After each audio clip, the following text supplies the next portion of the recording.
noite, iniciamos mais uma edição da Dimensão Total na TV. O nosso programa tem a produção do querido jornalista Ronald Machado.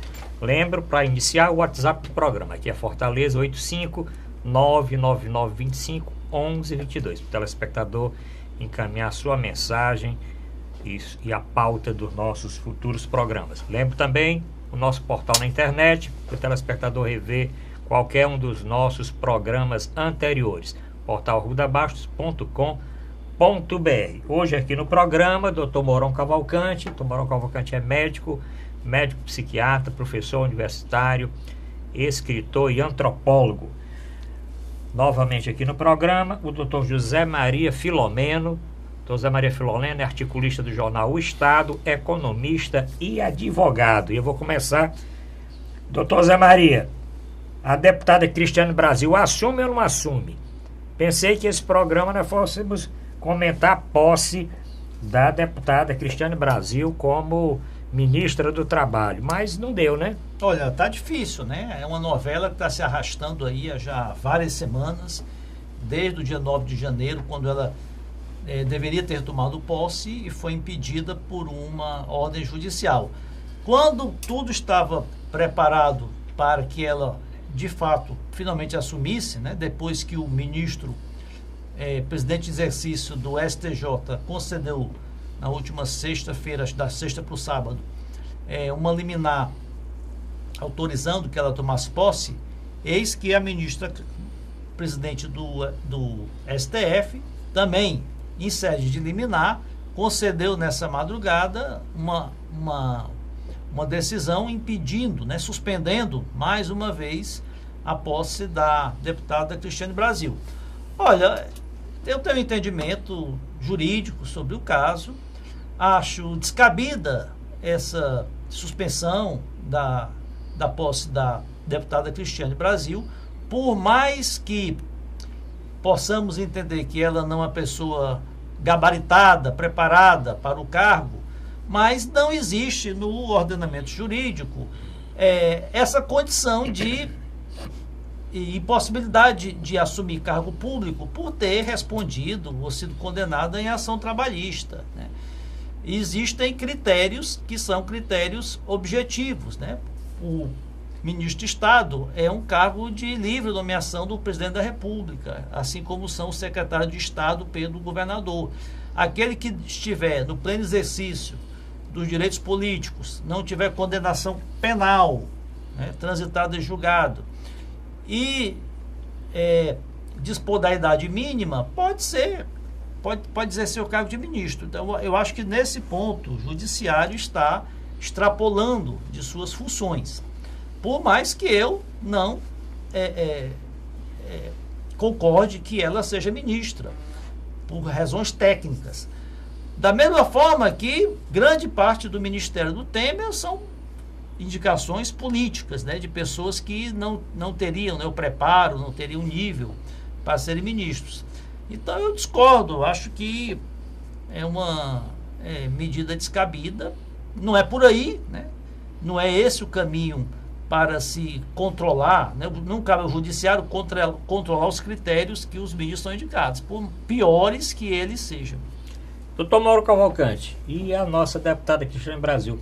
O pai da deputada, o Roberto Jefferson, ele está sendo leal com o presidente Temer? Isso não está dando um desgaste tanto para o Roberto Jefferson, se é possível que ele tenha mais desgaste do que já teve, para a própria deputada e para o governo também?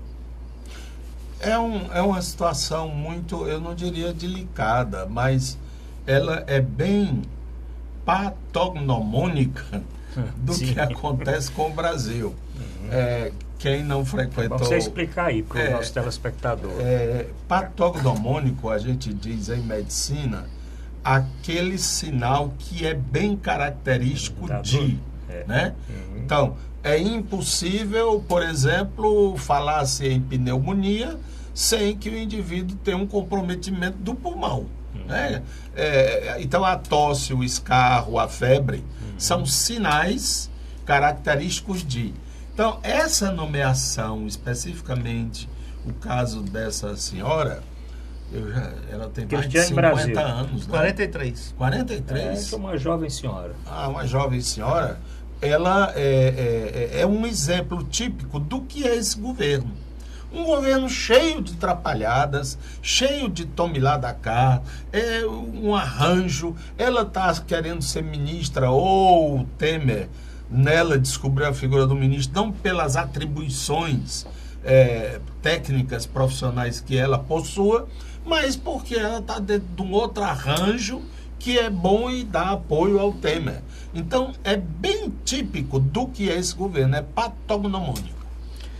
Bom, mas aí eu acho que é um desgaste, não deixa de ser um desgaste para o presidente. Se fosse Roberto Jefferson, fosse outro, parceiro do presidente, indica outra pessoa, arranja outro ministério para minha filha, que eu fico... mas ele é abusado, né? Ele sempre foi muito abusado, né? Não foi por acaso que ele detonou... É verdade. Mas a questão que eu coloco aqui é a questão jurídica e institucional. Politicamente, nós sabemos que os ministérios são preenchidos por critérios políticos, para obedecer a acordos políticos que garantam maioria no Congresso para o presidente da República. Diversos são os outros ministros que foram indicados para compor, né, essas... Olha como é patognomônico. Sabe o que foi que o Jefferson disse? Sim.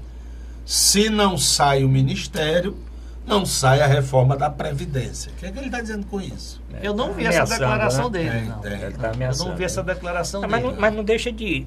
O presidente deve estar sendo pressionado de alguma forma, porque eu acho que os conselheiros aí da República devem ter, presidente, arranja uma solução aqui, porque não vai ter solução. Só acho que vai ter solução. Eu só pergunto, vamos ver se no próximo programa, o senhor acha que essa semana tem uma solução para o caso dela? Eu acho que até... Com a Carmen Lúcia aí e tal... Enquanto a ministra Carmen Lúcia estiver à frente, quer dizer, à frente da presidência, ela está. Durante o recesso... Até o final do mês. Até o final do mês, ela está exercendo o chamado plantão. Né? Então, todos os processos que tenham uma urgência, que demandem uma decisão liminar, favorável ou contra, ela que delibera. Agora, do ponto de vista político, os ministérios são indicados de forma causuística. É assim com o Temer, foi com a Dilma, foi com o Lula, foi com o Fernando Henrique. Né? Aí, no auge aí do processo de impeachment, a Dilma tirou os ministros do PMDB, colocou de outros partidos para tentar... Aqueles ministros que tinham sido indicados pelo Eduardo Cunha e pelo Temer, né? Foram substituídos por ministros de outros partidos da base para tentar segurar o processo de impeachment. No Brasil é assim mesmo. Aí é a diferença. Houve uma ruptura política configurada pelo próprio vice-presidente. É diferente do... Por exemplo... Se você me arranjar um negócio aí, eu te dou uma coisa aqui. Não houve isto. Quer dizer, o PMDB estava em aliança com o PT. E é o PMDB que diz, olha, a partir de agora, nós não somos mais governo. Então, cabe ao governo substituir os que estão a dizer que não são mais aliados. Mas é a mesma coisa. Ele vai procurar preencher os ministérios com aqueles representantes de partidos que apoiam o seu plano de governo, seus projetos. O Leonardo Pisciani, filho do Jorge Pisciani, presidente da Assembleia do Rio, né? que está preso, foi indicado pela Dilma. Ele continuou com o Temer, mas a Dilma colocou ele substituindo um outro indicado pelo Eduardo Cunha. Agora, esse caso com essa deputada é um absurdo, porque, olha só, se a Carmen Lúcia tiver uma ação trabalhista na Justiça, ela não é obrigada a sair do Supremo.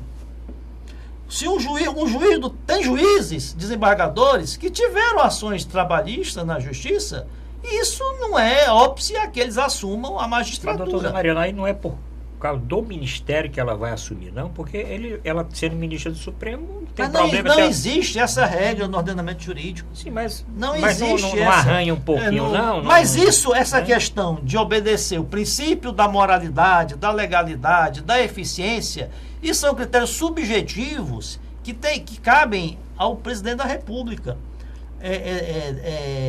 apreciar. Da mesma forma que eu fui contra, né, a liminar dada pelo Gilmar Mendes para impedir que o Lula assumisse o Ministério da Casa Civil, porque ali cabe realmente ao presidente, eu discordo dessa liminar que impede a Cristiane Brasil.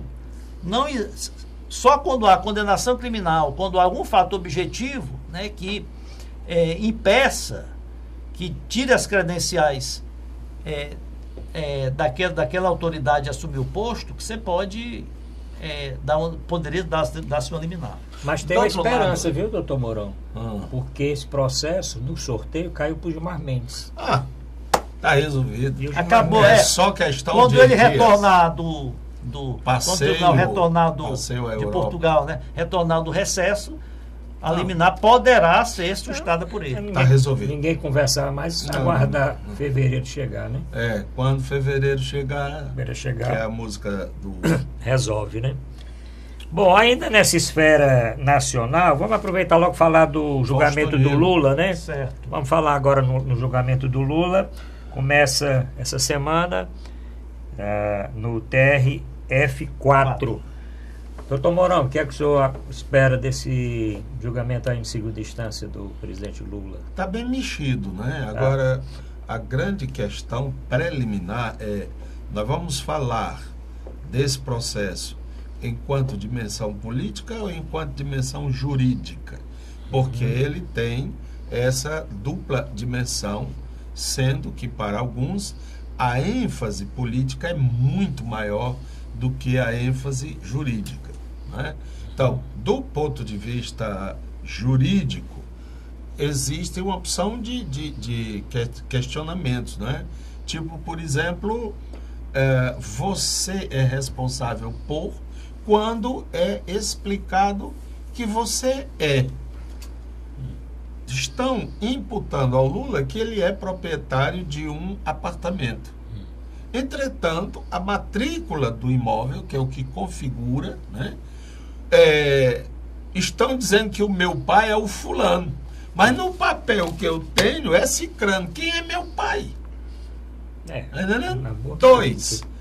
A dona Letícia, falecida esposa de Lula, ela realmente tinha interesse em comprar aquele imóvel. Estou dando informações que eu li num dos colunistas mais abalizados deste país, se chama Jânio de Freitas, que é do jornal Folha de São Paulo. Ele diz no artigo, se não me engano, é de hoje ou de ontem. 22 é hoje, né? 22 hoje.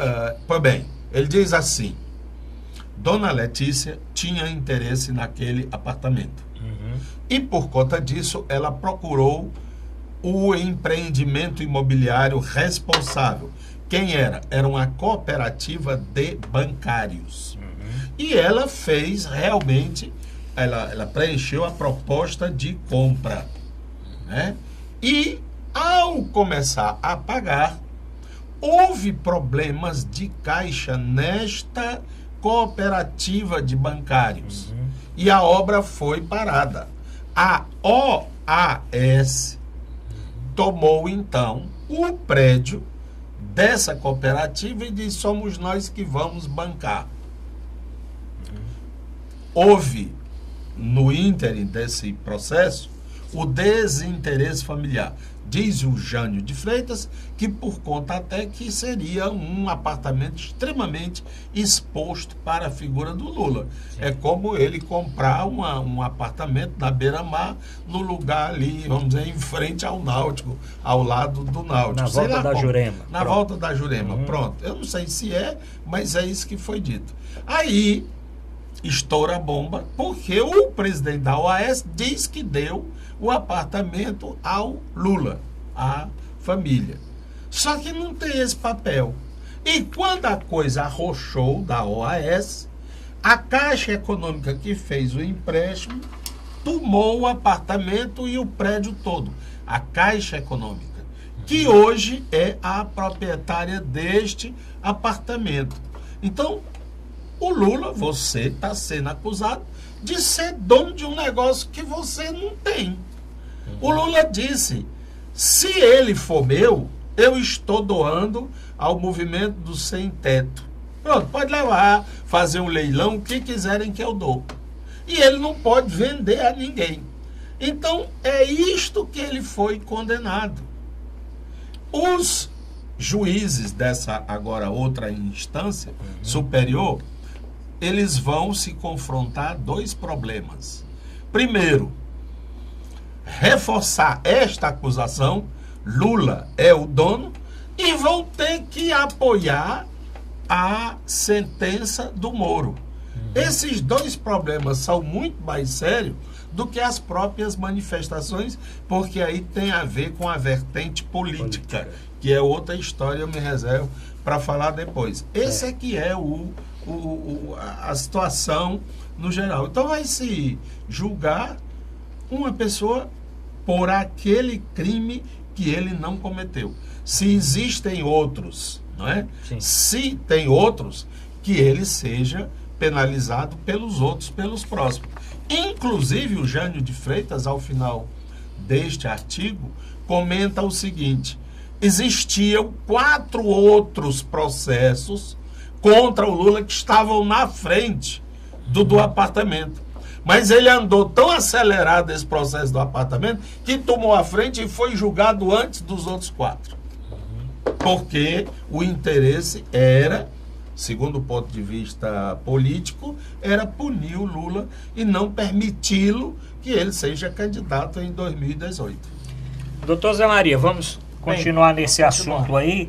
Depois nós voltamos para a parte política. Mas nessa parte aí técnica que o doutor Mourão falou aqui com relação a nós estamos gravando o apartamento triplex. Nós estamos gravando o programa antes de quarta-feira, né? Vai ao ar na quarta-feira e à noite, e possivelmente o telespectador, quando estiver assistindo, já saberá o resultado aí do julgamento do recurso. Ou não, né? Ou não, né? Pode. Ou não. Então, o que ocorre? O Lula já foi... Pode pedir vistas? Não. Pode. Eu acho muito difícil. Acho muito difícil. Pode pedir vista, demorar. Em face das repercussões... Demora mais, que algum dos desembargadores peça vistas. Agora, o que acontece é o seguinte: o Lula já foi condenado a 9 anos e alguns meses pelo juiz Sérgio Moro em primeira instância, e esse recurso visa reformar essa decisão, ou absorvendo, ou reclassificando para outro tipo de ilícito, ou mesmo agravando, como pede o Ministério Público. O que ocorre? Qual foi a acusação contra o Lula? Dele ter recebido 3.700.000 de propina da OAS, por ter beneficiado a OAS, ainda enquanto presidente, em 3 contratos que ela tinha em 3 refinarias da Petrobras. Segundo o Ministério Público, esses 3.700.000 foram pagos mediante esse apartamento, né, lá no Guarujá. O apartamento em si e as reformas, ela gastou mais de R$700 mil em reformas no apartamento, a pedido do Lula ou da sua esposa, e reformas no sítio, lá de Atibaia, se não me engano, né? De Atibaia, e de outras formas. O juiz Sérgio Moro, inclusive... Mas o sítio não está nesse processo. É outro processo. Triplex, né? É outro processo. O outro processo também já está perto de ser julgado. A questão do imóvel estar no nome dele ou não, exatamente faz parte da acusação, que ele recebeu o imóvel em nome de interposta pessoa, ou não formalizou o imóvel em seu nome. Se ele tivesse posto o imóvel no nome dele, ele não responderia já também pela acusação de lavagem de dinheiro, só de corrupção passiva. O que é lavagem de dinheiro? Quando você procura ocultar a propriedade de um bem ou ocultar a fonte, né, a origem do patrimônio. Tanto que existem muitos casos você vê, tem traficantes, tem sonegadores que têm bens bloqueados em nome de parentes, em nome de laranjas, né? Não necessariamente precisa estar no nome dele para caracterizar que ele recebeu de forma ilícita aquele bem. Agora, ponto de vista jurídico, né, como é que a Caixa Econômica pode tomar um apartamento que é de uma pessoa que não está devendo nada à Caixa? Olha só. Se o apartamento é do Lula, Aí a Caixa chega lá e toma o apartamento. Não, ele é meu porque está devendo e tal. Como é que ele é o dono? Ele tomou da construtora. O tipo penal... Ele tomou da construtora, não foi? Tipo, então, a Caixa acha que o dono do apartamento é a construtora. Mas a questão não é simplista. Aí, rapaz, não é simplista assim, o doutor Mourão. Você tem uma empresa lhe deu um carro. Só que manteve o carro no nome dela. Mas é você que usa o carro. É você que paga o IPVA do carro. É você que paga as multas do carro. É você que leva o carro para a oficina para consertar. Então, o carro, na prática, né, é seu. Você recebeu aquela benesse da empresa. Se o carro atropela e mata alguém, sou eu que vou para a cadeia? Se você estava dirigindo, sim. Mas se eu não estava... Eu não estava morando lá naquele apartamento. Criminalmente, quem responde é o condutor. Não é o... Sim, mas... Criminalmente é o condutor. Ele, Lula, não estava morando, nunca morou nesse apartamento. Mas, sim, mas isso Lula, daí... Nunca dormiu por lá. Nunca dormiu lá. Família, não sei o quê. Mas o tipo penal de corrupção passiva, né, é receber ou requerer, pedir uma vantagem devida, né? Se ele pediu o apartamento ou não. Agora, isso são discussões jurídicas, né? Que estão, com certeza, isso vai ser, né, os advogados do Lula, nas razões lá do recurso, alegam isso, inclusive entregaram esse documento aí em que o imóvel foi penhorado pela Caixa para pagar uma dívida da Caixa da OAS. Tudo isso é objeto da defesa jurídica. Essa movimentação toda que se está criando em torno do processo, as manifestações que os apoiadores do ex-presidente Lula vão fazer no entorno do tribunal, estão fazendo em defesa do ex-presidente Lula nas redes sociais, alegando onde estão as provas contra o Lula. Agora, inclusive, o ex-prefeito Fernando Haddad diz o seguinte, que nem provas existem porque nem existe nem crime. Tudo isso, nada disso vai afetar o julgamento em si. Os desembargadores, eles não vão agir em função da opinião pública, das pressões, muito pelo contrário, isso é só negativo do ponto de vista jurídico. E os advogados do Lula sabem bem disso, tanto que você não vê o advogado nenhum nessas manifestações. Toda essa movimentação é o aspecto político que o doutor Mourão falou, não o aspecto político do processo, mas o aspecto político das repercussões do processo, né? Os apoiadores do Lula e do PT querem que o desfecho do processo, em sendo negativo, né, não afete a imagem do ex-presidente Lula, não afete a capacidade eleitoral do PT e do ex-presidente Lula. Ele quer mobilizar a militância para manter a militância unida e motivada, né, em relação ao pleito eleitoral. Antes de terminar esse bloco, vamos mudar de assunto no segundo bloco. O senhor ia falar também dessa parte política, doutor Mourão? Eu apenas para dizer o seguinte, ainda baseando-me em o Jânio de Freitas, sim, que é um dos maiores analistas, articulistas do país. É curioso que o que teria sido um crime cometido em São Paulo, o apartamento está em Guarujá, uma praia do estado de São Paulo, e o tal do sítio, mas aí já é outro processo, mas também está em Atibaia, São Paulo. Esse problema vai ser analisado e julgado por uma instância em Curitiba e agora, sob forma de recurso, em Porto Alegre. Não era para ser São Paulo, não. Mas isso é plenamente justificável, porque esse processo está na Lava Jato. É o mesmo que a da JBS. Não, o que se diz, o que se diz. O que é que se diz? Que esse apartamento tem a ver com um dinheiro que o Lula teria recebido, o benefício, por ter ajudado a OAS num negócio da Petrobras. Sim. Então é por tabela de tabela da tabela. Por exemplo, um baiano atropela um paulista aqui em Fortaleza. Para que justiça vai para Bahia, para São Paulo ou aqui em Fortaleza, no Ceará? Aqui em Fortaleza. Onde é que corre esse processo? Não, mas 2, a mulher do baiano é paraense. O processo vai para o Pará? É o que está acontecendo. Mas é uma questão jurídica, competência jurídica. Todos os processos que envolvem corrupção na Petrobras estão mas aí já seria o que os franceses chamam de fait accompli, quer dizer, um fato consumado. E não se sabe se é isso. Essa é a natureza. O que é concreto é o apartamento que está localizado em São Paulo. O Banco Central, apesar de ter sido uma equipe, dizem até internacional, sei lá o quê, os bandidos e tal, mas onde o processo correu 157 milhões, não foi? Você está falando aqui do roubo do Banco Central aqui em Fortaleza. Tudinho aconteceu na Justiça Federal do Ceará, numa vara aqui de Fortaleza. Não é porque um bandido é lá de São Paulo, a furadeira que eles trouxeram é do Paraná, o negócio que arrasta o lixo é não sei da onde, aí vai para onde acharam melhor. É por isso que se fala na história de República de Curitiba. Bom, vamos encerrar agora. Isso é muito... Vai gerar muita polêmica. Vamos conversar muito aí acerca disso nos próximos programas, mas nós temos que fazer um intervalo porque o nosso telespectador quer ali tomar uma aguinha e voltar para assistir o segundo bloco. Voltamos já.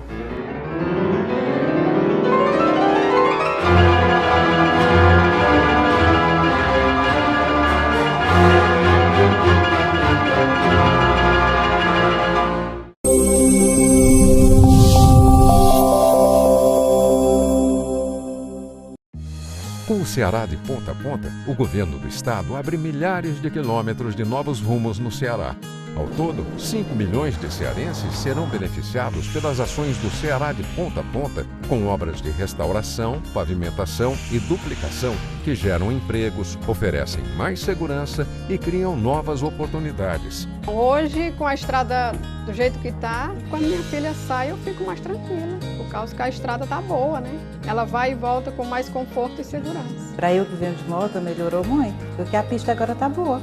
Vem mais disposta, sai mais tarde um pouquinho e chega no horário certo.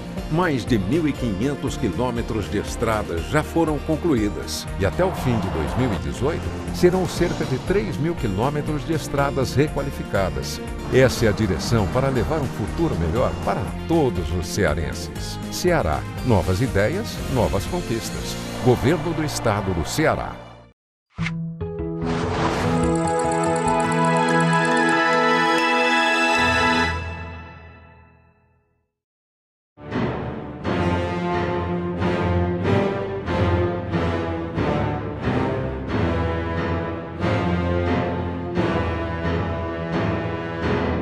Vamos apresentar a Dimensão Total na TV.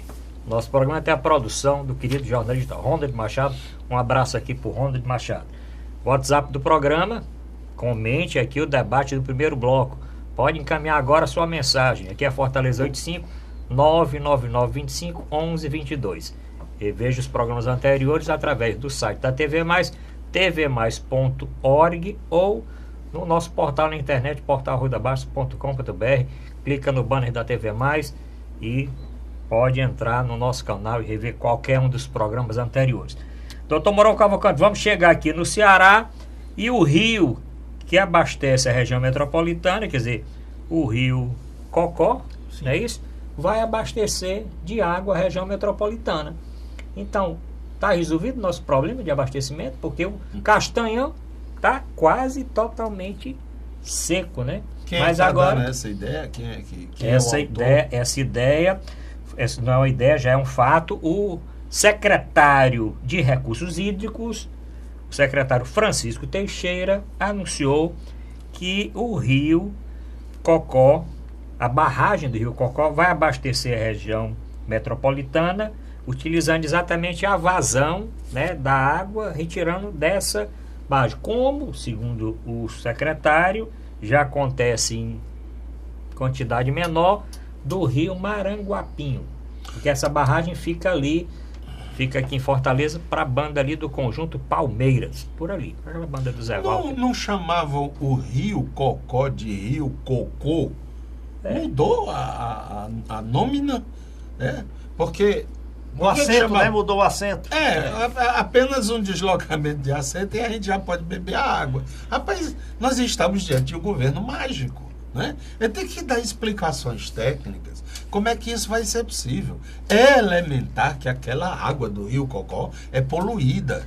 Inclusive, muitas espécies, né, de peixe, não sei o quê, já desapareceram porque aquelas águas são poluídas. Então, como é que vai ser resolvido este problema, senhor secretário? Pelo que eu vi, cria até uma imagem negativa para Cagés. Agora vão mandar água podre para a gente? Mas é na barragem, né? Na barragem, quer dizer, está poluída de qualquer forma, mas é um pouquinho anterior à maior poluição. Pelo menos eu acredito que sim. Mas desde as cabeceiras que esse rio poluído, está comprometido. Bom, o que fica de interessante a discutirmos é o seguinte. Primeiro, há uma grande perda d'água. Algo em torno de 30% a 40% da água que deveria ser usada é perdida. Isso para não falar da água dos próprios reservatórios, que tem um índice de evaporação estúpida, né? Algo também em torno de 30% a 40%. 2, nós não temos até agora, salvo com essa mágica aí, não temos nenhum processo de reaproveitamento da água usada, reusada. Isso já é feito em muitos lugares ao redor do mundo, né? E eu estava vendo, eu já falei isso aqui, vou repetir. Quando a gente olha o mapa do Nordeste, e de onde vem a água do São Francisco, são mais ou menos 800.000 quilômetros para chegar a Fortaleza. Quando a gente tem bem ali, né, 3, 4 quilômetros, a água do mar, que é um açudão, meu irmão. Aí eu digo, mas como é que vai tirar a água do sal? Se o secretário me explicar como é que ele vai tirar os colibacilos, colos fecais e todo bicho de orelha, sem orelha, com rabo e sem rabo, que tem no cocó, tá entendendo? A gente prova aqui como é que se faz uma dessalinização. Mas eu fui atrás e nas minhas pesquisas e já descobri o seguinte: Dubai é a capital do Emirado Árabe. Pois é. Tem uma população em torno de 2.900.000 habitantes. Igual Fortaleza, né? Toda água usada em Dubai é do mar. Porque eles não têm. Né? Não tem reservatório, não tem rio, não tem nada. Então, é factível, é possível. E eu fico aqui pensando comigo, sabe? O que já gastaram nesta transposição, eu acho que dá para comprar um bocado de dessalinizador, não, doutor Zé Maria? Olha, o que acontece? Essa barragem do Rio Cocó, que fica no curso do Palmeiras, ela serve exatamente para conter os excessos, né, de água durante o período de chuvas, para evitar os alagamentos, né, que ocorriam até alagando residências e vias públicas. E agora a ideia do governo é de utilizar parte dessa água para o abastecimento de água da cidade de Fortaleza e região metropolitana, como já é feito no Rio Maranguapinho. Os questionamentos são o seguinte: esse ponto que o doutor Mourão levantou muito bem, né, da potabilidade da água. Essa água será potável? Essa água passará por tratamento? Potável não é de botar no pote. Sim, não. certo. Preparada para o consumo Outra humano. coisa, esse desvio dessa água afetará o meio ambiente, né? Afetará o rio, afetará os mananciais, haverá algum prejuízo, né, ao meio ambiente, né? Esse mesmo questionamento tem sido feito lá em Caucaia, porque há um projeto também lá no Lagamar do Cauípe, que tem também uma barragem, de se desviar parte da água para abastecer ali a usina siderúrgica, para abastecer o PECEM, exatamente. E, inclusive, os ambientalistas já estão, né, questionando se isso não trará lá nas dunas, se não trará nenhum prejuízo de ordem ambiental.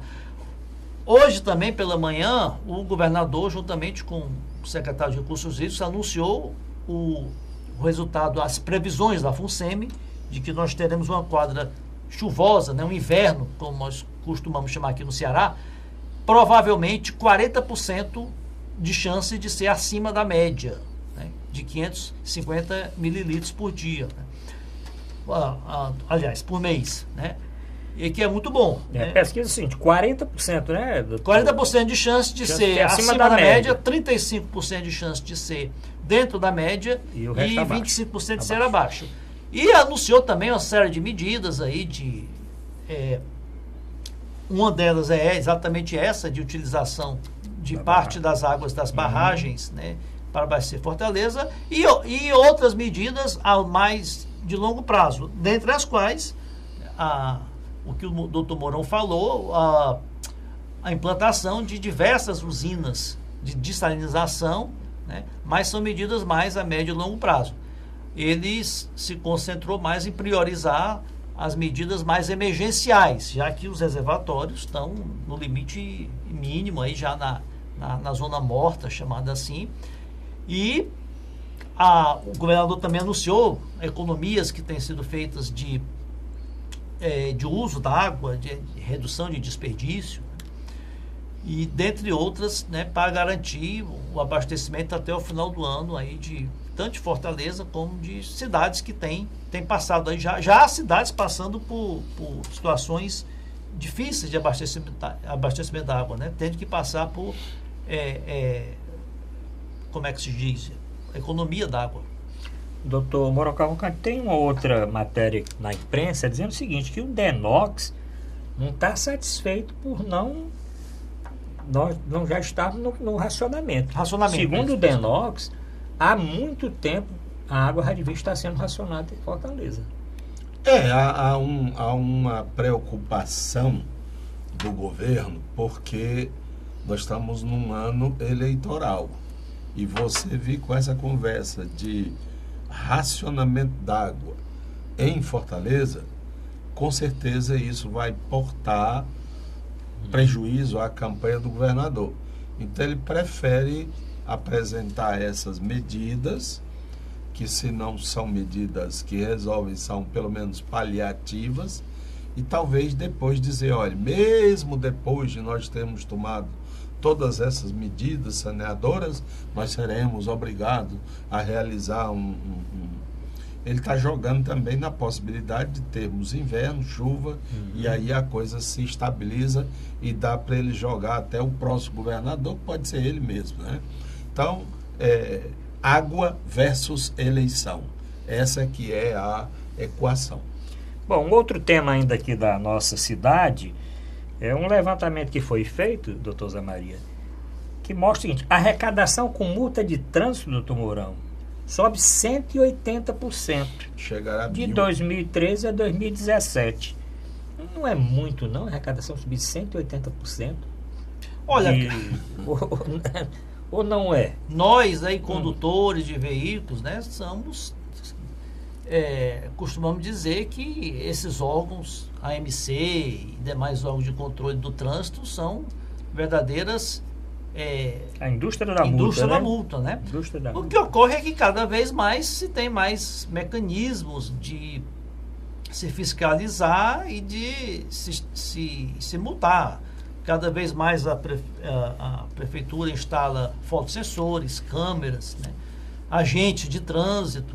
Então, existe aí uma verdadeira indústria da multa. A arrecadação tem subido e também as multas foram majoradas.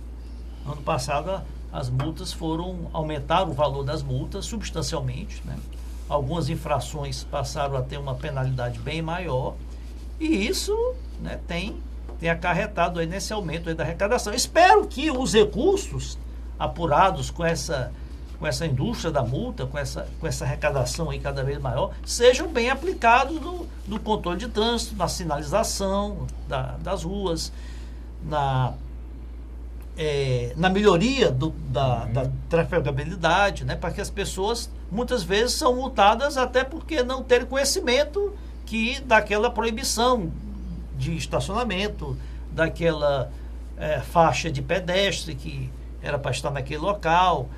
Então, espero que realmente, porque existe muita gente que eu mesmo já fui multado algumas vezes por realmente totalmente desconhecer né, não ter nenhuma sinalização, nenhuma aviso de que aquele local era proibido de estacionar. Doutor Morocalcante, o senhor lembra do BPTran, dos tetéus? Naquela época, o que se reclamava da indústria da multa era o guarda de trânsito escondido atrás do poste, né? Ou atrás de alguma árvore para ver se alguém avançava o sinal. Mas hoje é tudo BBB, né? Tudo é câmera eletrônica, você baixou o braço da direção, multa, se o sujeito olhou para um lado e tal. O senhor acha muito não? 180%? Claro que é, porque isso aí é uma indústria de roubo, né? É uma ladruagem. Até porque não se explica quanto foi que foi arrecadado e no que é que isso é aplicado.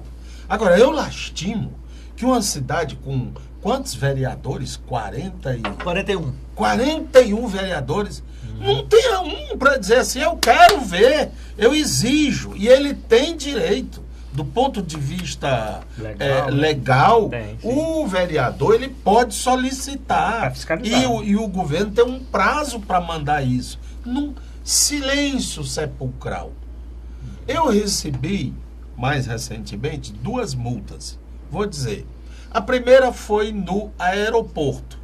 Me diga uma coisa, uma pessoa chega sua também já foi multado, de São Paulo, não sei o que, do Rio, sei de onde ele vem. Onde é que você vai parar o carro para ela poder botar a mala e ir embora?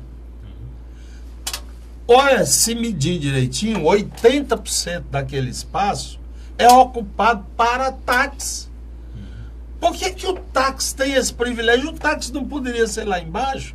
Quando você chega no outro aeroporto, estou me lembrando assim de São Paulo, você só pega o táxi, anda um pedaço e for lá para um canto reservado onde tem táxi. Aqui você não tem onde parar. E tem agora, são câmeras. De primeira idade tinha um guarda que batia ali na tua porta. Doutor, vamos andando, né? Mas agora não, eles não estão escondidos, Arruda. Existem câmeras para tomar teu dinheiro, cara. Ninguém vai ao aeroporto para olhar as estrelas, nem para olhar avião subindo ou descendo. Vai porque tem uma utilidade. Vai deixar alguém ou vai buscar alguém. E onde é que você vai deixar essa pessoa? A segunda multa foi aqui próximo, talvez eu estivesse vindo até para cá, Antônio Salles com desembargador Moreira. O trânsito estava pesado, então eu fui atrás e o sinal aberto. De repente o sinal fecha, o que é que eu faço? Eu paro, porque voltar não era possível, que tinha um carro atrás. Então fui multado porque parei não em cima daquelas linhas zebradas, mas de uma linha preliminar antes, que tem a foto lá. Então eu me considero um cidadão roubado. Olha, se forem consultar meu histórico, eu nunca tive um acidente grave e eu conduzo há mais de 40 anos. Nunca tive, nunca. Então, agora essa enxurrada, toda vida que eu recebo o pacote de correspondência que eu tiro lá da caixa, vem uma bichinha dessa. Agora, se você for tentar justificar, eles dizem que primeiro eles mandam uma notificação. Depois mandam uma autuação, né? Quer dizer, você teria um tempo para se defender. Eles pedem, se duvidar, até o CPF da tua avó. Tá entendendo? Porque tem que não sei o que, tem que pagar não sei o que, tem que ir não sei aonde, terá que pessoalmente deixar na AMC, né? AMC. E não sei o que. É uma afronta ao cidadão. E as estatísticas mostram que os acidentes continuam de igual monta ou mais graves. E que o trânsito não melhorou coisa alguma.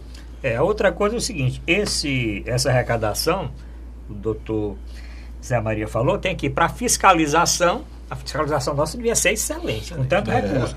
Para a engenharia do trânsito, tinha que ser uma engenharia de Por exemplo, eles estão bloqueando agora aqui essa história das obras da Via Expressa. 2, 3 quadras era para ter um sinal lá na frente, está bloqueado. Pegar a direita, tem não. Você vai chegar até a barreira, aí você se dá conta que não pode ir em frente, você faz a curva, como bem entender, e aí acontece o que aconteceu com o jornalista Arnaldo Santos, que foi assaltado. Ele ia às 4h30 da manhã para o aeroporto, uma viagem a Brasília, levando laptop com projeto, com tudo, e ao chegar naquele famoso lugar que chamavam de Cordeiro, né? Sim, Cordeiro. Que é ali na Raul Barbosa com Murilo Borges, ele fez a curva para poder pegar em direção ao aeroporto. Tinham lá 2 caras com revólver na cabeça dele. Levaram tudo. Agora a multa de trânsito, o objetivo dela, a função dela tem de ser pedagógica. Educativa. Para educativa, para que o condutor do veículo, né, aprenda realmente que como deve agir, como não deve agir. Só que as autoridades, elas estão... tem outro objetivo, é de arrecadar. Sabe o que é que eles dizem? Tem que arrecadar. Sabe o que é que eles dizem? Se você não cometesse erro, você não seria multado. Eu duvido se o carro do prefeito não recebe também. Olha só, então... A não ser que ele... O que acontece? A prefeitura, às vezes, coloca câmera escondida, né? Que é exatamente para a pessoa não saber que tem câmera ali, de ser multada, pegadinha. Tem uns sites aí na internet, uns aplicativos, que avisam onde é que está tendo blitz na cidade. Se for atrás de proibir, de punir essas pessoas que avisavam que tinha blitz. Mas nós temos que terminar agora esse bloco. No terceiro bloco vamos continuar tratando de assuntos aqui da nossa cidade e de todo o Brasil. Mas só recapitulando aqui, esse recurso deve ser direcionado para sinalização, para a engenharia do trânsito, para o policiamento, para a fiscalização e para a educação. Quer dizer, se nós tivermos 180% a mais de sinalização, mas é 180% de quê, Arruda? Do que for um abstrato, eles não dizem quanto é.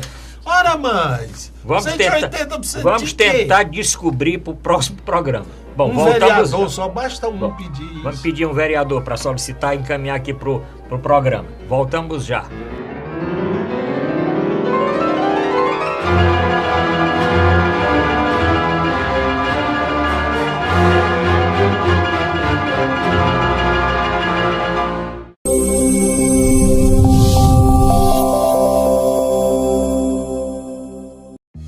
Com o Ceará de ponta a ponta, o governo do estado abre milhares de quilômetros de novos rumos no Ceará. Ao todo, 5 milhões de cearenses serão beneficiados pelas ações do Ceará de ponta a ponta, com obras de restauração, pavimentação e duplicação que geram empregos, oferecem mais segurança e criam novas oportunidades. Hoje, com a estrada do jeito que está, quando minha filha sai, eu fico mais tranquila, por causa que a estrada está boa, né? Ela vai e volta com mais conforto e segurança. Para eu que venho de moto, melhorou muito, porque a pista agora está boa.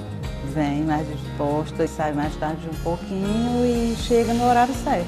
Mais de 1.500 quilômetros de estradas já foram concluídas e até o fim de 2018 serão cerca de 3.000 quilômetros de estradas requalificadas. Essa é a direção para levar um futuro melhor para todos os cearenses. Ceará, novas ideias, novas conquistas. Governo do Estado do Ceará.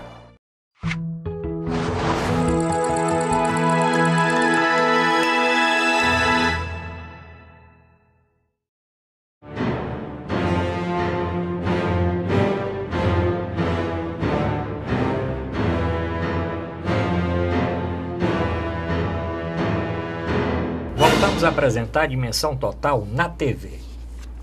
Produção do querido jornalista Ronald Machado.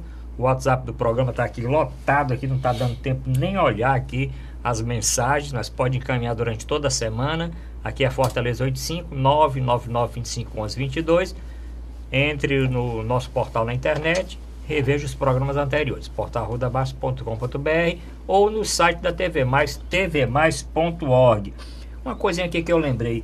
Doutor Zé Maria, precisava algemar o Sérgio Cabral daquela forma, parecendo aqueles filmes americanos, aqueles serial killer, o cara algema nas mãos, corrente nos pés. Precisava isso? Hoje só faltou botar a focinheira. Só faltou isso.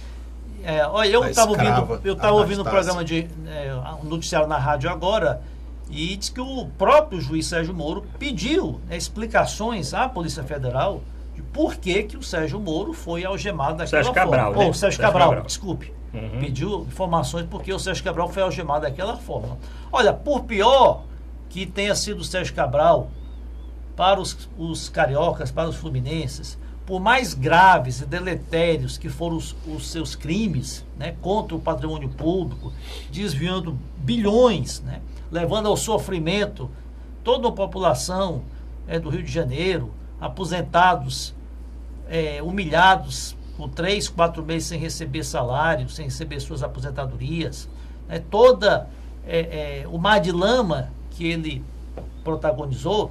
Ele tem o Estado, né, o Poder Judiciário tem a obrigação de processá-lo através do devido processo legal e puni-lo, aplicar a ele a devida sanção. Que ele pegue aí 30, 40, 50 anos de cadeia, é justo e deve, né, e merece. Agora, não pode o Estado, não pode a Justiça, né, humilhar o cidadão. Não deixa de ser um cidadão. Né, não pode humilhar o preso. Né? Eu achei humilhante, degradante, aquela cena em que ele estava ali com aquele tipo de algema que algema os braços e algema também as pernas. Né? Inclusive uma cena aí cinematográfica, porque tinham 6, 7 policiais totalmente encapuzados. Tô vendo a foto. Vê se o Ayrton coloca essa foto aí. Encapuzados, com coletes, armados até os dentes, né, para conduzir o Sérgio Cabral. Como se fosse factível que o Sérgio Cabral fosse ser resgatado por uma, né, milícia de bandidos. Né? Isso não era, né, não era previsível. Então eu achei humilhante. Eu acho que não só o Sérgio Cabral, qualquer preso, né, o preso mais humilde, aquele ladrão de galinha, vamos chamar assim, aquela pessoa sem recursos, também não deve ser humilhado dessa forma. Eu acho que você está agredindo aí a dignidade da pessoa humana. Me parece... Eu vi algumas explicações aí da Polícia Federal dizendo que tem um caráter pedagógico, né, para a população ver que o rico, o poderoso, né, está tendo o mesmo tratamento, né, daquele mais humilde. Olha, acho que não é por aí. Doutor Manuel Cavalcante, olha, existe uma decisão de agosto de 2008 do plenário do Supremo Tribunal Federal que aprovou uma súmula vinculante fixando regras para o uso de algemas, né, em todos os casos. O texto diz que a algema só deve ser utilizada nos casos de resistência e de fundado receio de fuga ou de perigo à integridade física própria ou alheia. Pois é. Eu acho que não foi o caso. Seria o caso, seria o risco de fuga, seria o risco dele agredir algum policial, de forma alguma. Eu achei uma medida, mais uma dessas espetacularizações, né, que a polícia, às vezes, ela se excede, né? Não sei, para parecer que está tendo uma eficiência, que está tendo uma rigidez. Doutor Manuel Cavalcante, esse pinga-fogo final aqui, né? O uso do cachimbo faz a boca torta. Pois é. Mas, doutor Manuel Cavalcante, nesta reta final, soldados do Exército são presos suspeitos de desviar munição. O senhor leu essa matéria? Leio. As munições teriam que ser entregues a uma facção criminosa? É o seguinte, o Exército não pode guardar munições nos quartéis urbanos, pelo risco de explosão, não sei o quê. Então aqui no Ceará, o Exército, estou falando do Exército, resolveu montar uma central em Maranguape, um lugar mais ou menos afastado e tal. É o paiol, lugar de armas. Sim. E esse paiol, vamos dizer, é o coração do Exército, porque são as munições e as armas. Veio uma ordem de Brasília para mandar 800 homens para Natal. Estava vendo aquela greve policial e tal. Aprontaram os homens, eles se vestiram, mochila, não sei o quê, munição. Sargento fulano e tal, vai buscar munição. Coronel, permissão. Não tem munição. Como? Roubaram 14 mil cartuchos. 7.26, 36. Esse cartucho, essa bala, ela tem uma precisão. Se você fizer a pontaria direita, você atinge uma pessoa com mais de 800 metros. Com precisão. Você aponta para a testa dele, vai mesmo na testa. Fura, blindado. Os mantimentos, os cartuchos, sumiram. Pegaram 2 soldados E esses 2 soldados estão sendo acusados de responsáveis. Mentira! Soldado não pode ser responsável pelo paiol do Exército, de uma região militar. Isso é de cima a baixo, é de general até o soldado. Um dos soldados confessou, diz, eu estou falando só o que eu li das reportagens, das matérias jornalísticas que saiu no jornal O Povo na Ceará e News. no Ceará News. Portanto, são né? E tem o nome dos jornalistas aí. Sim, sim. O Dimitri, no caso do Povo, e aqui é o Ribeiro. Fernando Ribeiro. Que são conhecidos repórteres policiais. Quer dizer, se não tivesse vindo o pedido para enviar esses homens lá para Natal, ainda estariam roubando, ainda estariam tirando. Olha, isso é a falência do comando. Você não pode permitir um negócio desse. Os quartéis eram feitos, as fortalezas, nos tempos medievais e mesmo nos tempos mais modernos, porque era ali que guardava, era o coração de um quartel, é onde estão as armas e as munições. Aqui primeiro se faz uma coisa precária, lá no meio do mato, e deixa 2 soldados tomando de conta. Precisa ter uma investigação séria. Sabe por quê? Essas armas não vão ser usadas para atirar fogos em fim de ano não, do Réveillon. Isso foi descoberto no dia 29 de dezembro, mas não é roubo não, como é que chama? Furto foi feito muito antes. Se dissesse assim, Arruda, 15 homens fortemente armados, não sei o que, invadiram o paiol do Exército e renderam os soldados, a gente até que entenderia. Mas não foi. Foi nas vetas de qualquer um. Então exige, né? E mais, essas munições, cada bichinha dessa é paga, não é pelo general comandante, nem pelo coronel, major, sei lá quem não, por nós, contribuintes. Então, nós estamos armando bandidos.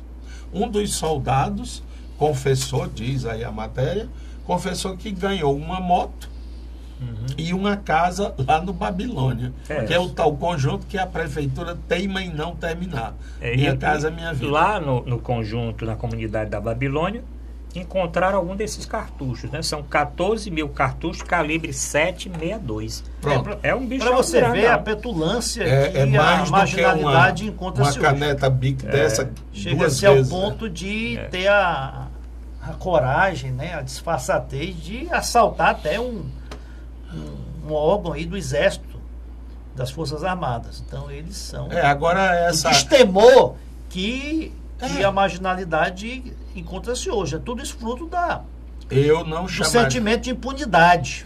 Isso eu não chamaria de Estado paralelo, eu chamo de um vencendo o outro. Se, por exemplo, fosse soldados disfarçados do Uruguai levam 14 mil cartuchos do Exército Brasileiro para o Exército Uruguai, a gente não ia decretar guerra? Sem dúvida.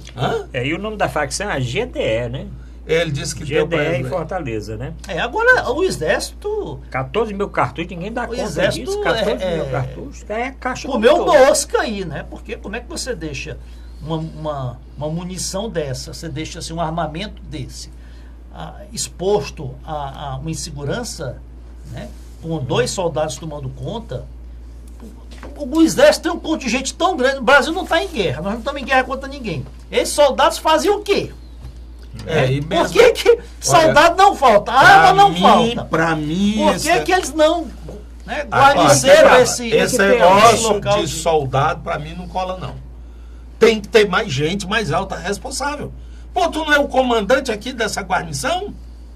Tu é que é o responsável, cara.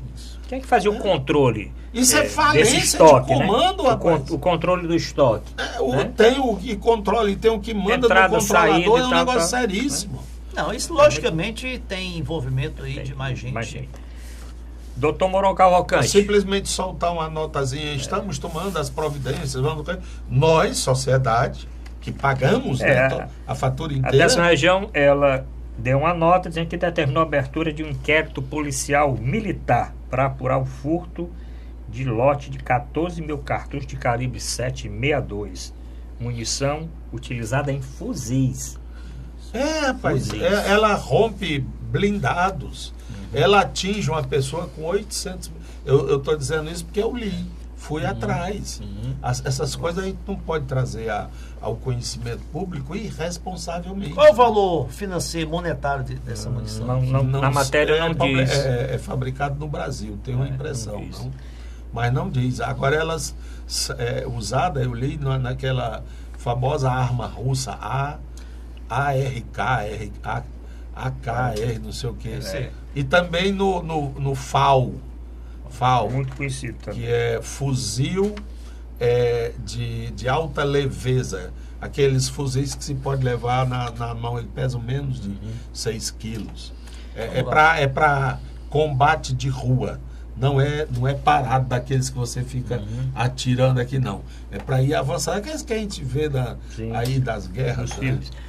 Bom, para nós terminarmos, a conta de luz, doutor Mourão, a conta de energia... Vai baixar. Não, vai baixar não. Mas tem um detalhe.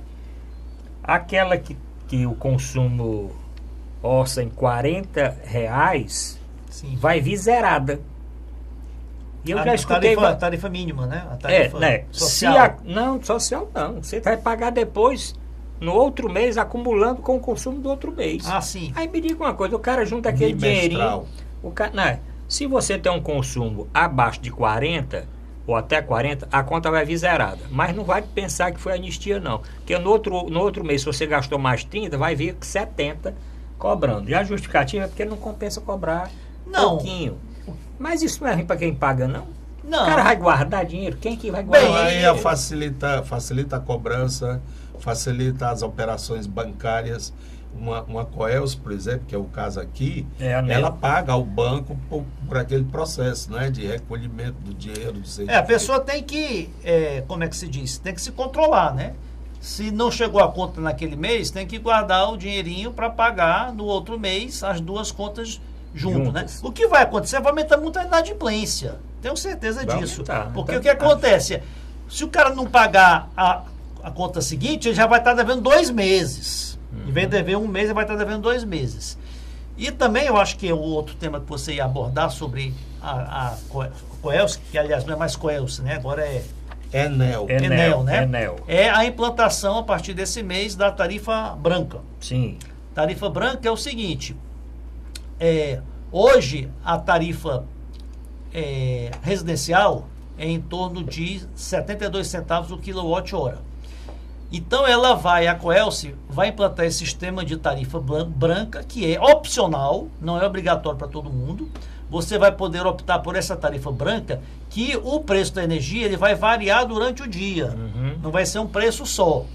Durante o período de pico, entre mais caro. 17h30 e 20h30, ele vai ser bem mais caro. Vai passar R$ 1,80. E durante o resto do dia, vai baixar de 0,72 para 0,41. Qual é o objetivo aí da Enel? Já existe isso nas indústrias, né? Na área industrial. Porque nesse horário de pico, de 19h30 a 20h30, é o horário que as pessoas estão chegando em casa, aí ligam o ar-condicionado, ligam o micro-ondas, né? Acendem a luz, né? Televisão. Os elevadores funcionam mais, tanto nas empresas, nos prédios, como nos prédios residenciais. E o que acontece? A energia elétrica, ela é gerada na hidroelétrica ou por intermédio de aerogeradores e ela não acumula. Então, tem aquele horário de pico, acontecem às vezes apagões, porque o sistema não tem capacidade de suprir aquela demanda toda. O que obriga o governo a acionar as termoelétricas naquele horário, né? Então, o governo quer o quê? Ele quer... O governo não, o governo e as distribuidoras querem reduzir o consumo nesse horário de pico. Então, vão dar essa opção aí para você, nesse período 17h30 às 20h30, utilizar o mínimo possível de energia. Doutor Mourão, estamos terminando. Com relação, o senhor vai usar a tarifa branca ou a vermelha? Olha, para onde você correr, o bicho pega. E se você ficar, o bicho come. É lastimável. Estão sempre atrás de arranjar alguma coisa para nos punir, como se nós fôssemos responsáveis por isso. O que eu tenho a ver com essas companhias de eletricidade? E o governo está querendo privatizar a Eletrobras, não é isso? É verdade. Vamos conversar. Legal. Nas próximas semanas vamos falar a respeito dessa privatização. Quem chega à tarde em casa, trabalha até tarde, chega só 10 horas, depois 10 horas, é interessante, né? Porque não vai consumir no horário só mais tarde, ficar dormir mais cedo e acordar mais tarde. Mas vamos discutir esse assunto no próximo programa. Agradecendo ao Dr. Mourão, Dr. Zé Maria Filomeno, agradecendo principalmente o nosso telespectador, que ficou até agora assistindo o nosso programa. Não esqueça de encaminhar a mensagem do nosso programa. Vamos ver aí na próxima semana, eu estou lendo aqui as mensagens dos nossos telespectadores. Obrigado a todos e até a próxima semana.